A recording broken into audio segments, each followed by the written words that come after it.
और जब तक एक एक जाट को बहुजन समाज पार्टी से नहीं जोड़ दूंगा तब तक मैं चैन से नहीं बैठूंगा। माननीय चौधरी चरण सिंह जी कहते थे कि इस देश की खुशहाली का रास्ता खेत और खलिहान से होकर गुजरता है। मैं अपने समाज के लोगों से कहना चाहता हूं कि जाट समाज की तरक्की का रास्ता बहुजन समाज पार्टी के नीले झंडे से होकर गुजरता है, इस हाथी के निशान से होकर गुजरता है।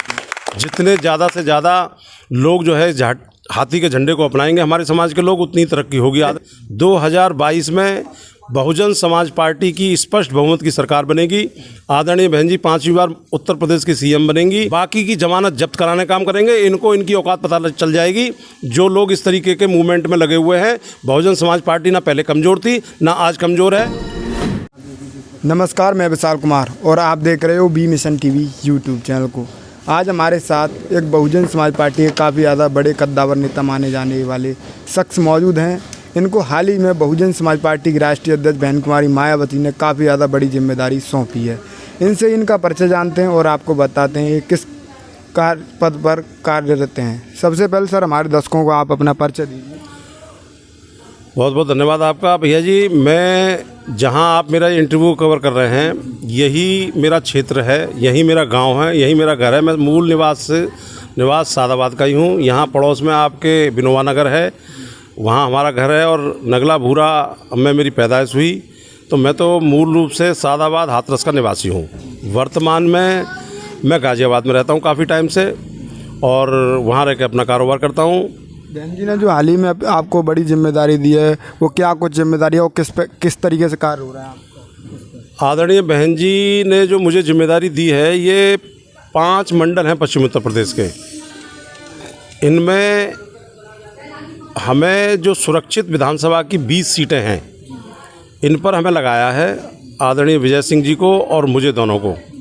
और हम पार्टी की नीति और रीति है सर्वजन हिताय सर्वजन सुखाय की, उसी में हम सर्व समाज को जोड़ने का काम करेंगे और ख़ासकर जो है हम अपने समाज को जोड़ने का काम करेंगे।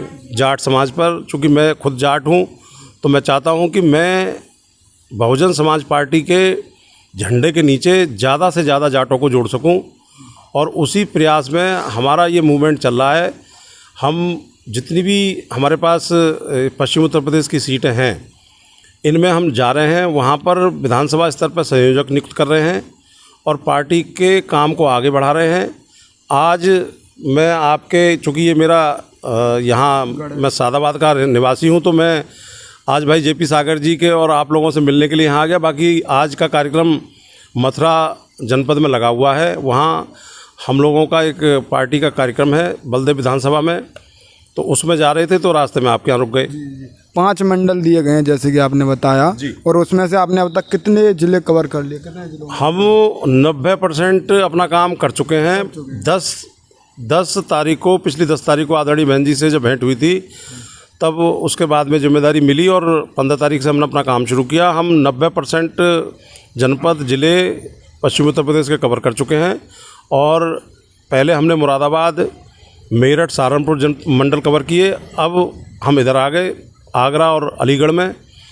तो ये लगातार काम हमारा सुचारू रूप से जारी है और जब तक एक एक जाट को बहुजन समाज पार्टी से नहीं जोड़ दूंगा तब तक मैं चैन से नहीं बैठूंगा।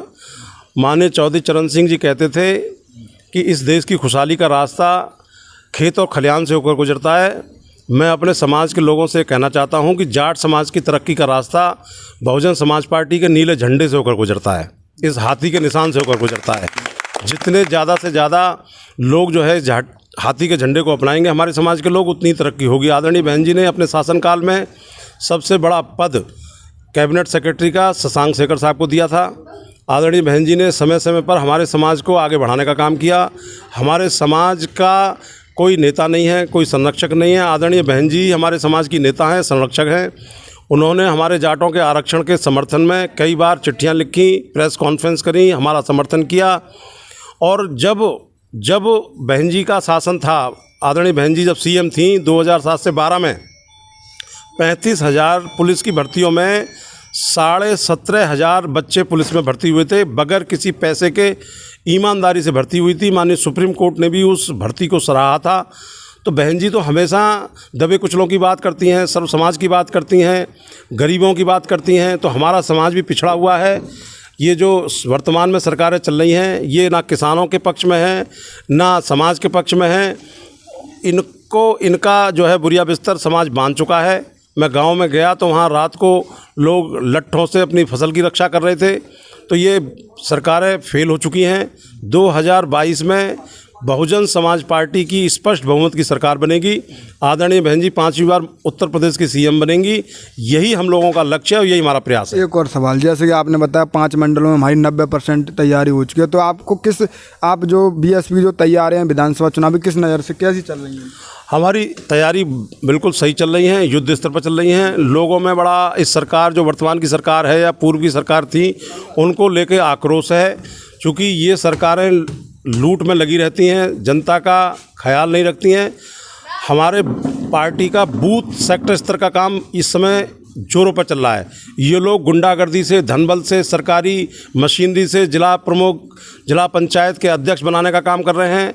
हम जो है जनता से मुखातिब होकर के कार्यकर्ताओं को घर घर से जोड़ करके बूथ स्तर के कार्यकर्ता पर फोकस बहुजन समाज पार्टी का है।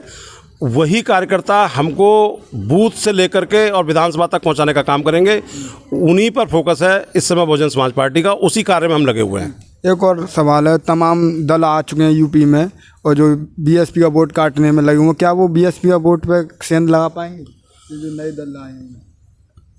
बहुजन समाज पार्टी जब से बनी है और ऐसे बहुत सारे दल जो रजिस्टर्ड हैं, नॉन रजिस्टर्ड हैं, चने कितने दल बने, लेकिन कोई दल आज तक टिक नहीं सका। आज बहुजन समाज पार्टी देश में 3रे नंबर की बड़ी पार्टी है। ये लोग तो मौका परस्त लोग हैं। जिन लोगों को बहुजन समाज पार्टी ने मजबूती दी वही आज बहुजन समाज पार्टी को कमज़ोर करने का काम कर रहे हैं। वो मिशन के लोग नहीं थे, वो बाबा साहब के सच्चे अनुयायी नहीं हैं, वो मान्यवर साहब के सच्चे अनुयायी नहीं हैं। वो लोग सिर्फ इस मौके में रहते हैं कि उनको कैसे लाभ मिले।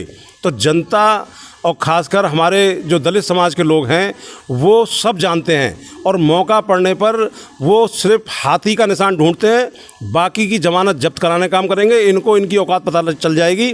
जो लोग इस तरीके के मूवमेंट में लगे हुए हैं, बहुजन समाज पार्टी ना पहले कमज़ोर थी ना आज कमज़ोर है। जो कूड़ा करकट है बहन जी समय समय पर उसको साफ़ करने का काम करती हैं और जनता से सीधा संवाद करती हैं।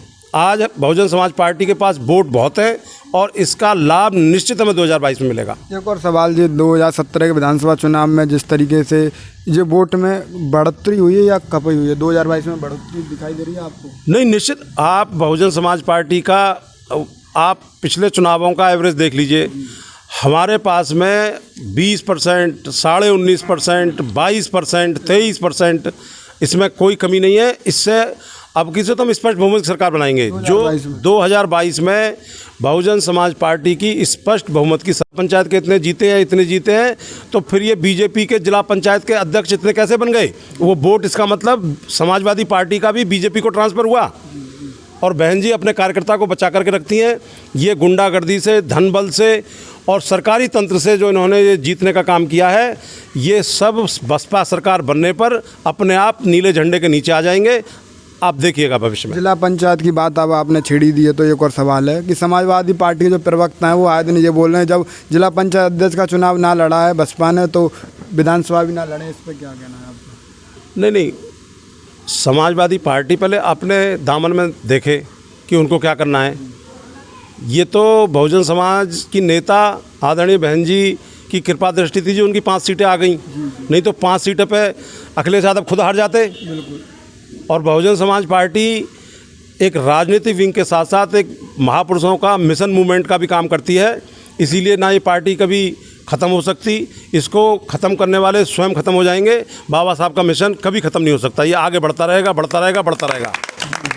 आज हमारे साथ काफ़ी ज़्यादा बहुजन समाज पार्टी के बड़े नेता माने जाने वाले इस वर्तमान के समय में गाजियाबाद में हैं और इस बार बहुजन समाज पार्टी की राष्ट्रीय अध्यक्ष बहन कुमारी मायावती ने जाट समाज भाईचारा कमेटी की 5 मंडल दिए हैं इनको और जो लगातार कार्यरत हैं। इन्होंने जो कुछ भी बात रखी, आप इनकी बातों पर कमेंट में राय देना। सर, आपका बहुत बहुत धन्यवाद कीमती समय देने के लिए। बहुत बहुत धन्यवाद आपका और मैं आभारी हूँ आपका कि आपने मुझे कवर किया और मुझे बड़ी खुशी है कि आप आए और आपने कवर किया और बाबा साहब के, मान्यवर साहब के, आदरणीय बहन जी के मिशन मूवमेंट को आप आगे बढ़ा रहे हैं।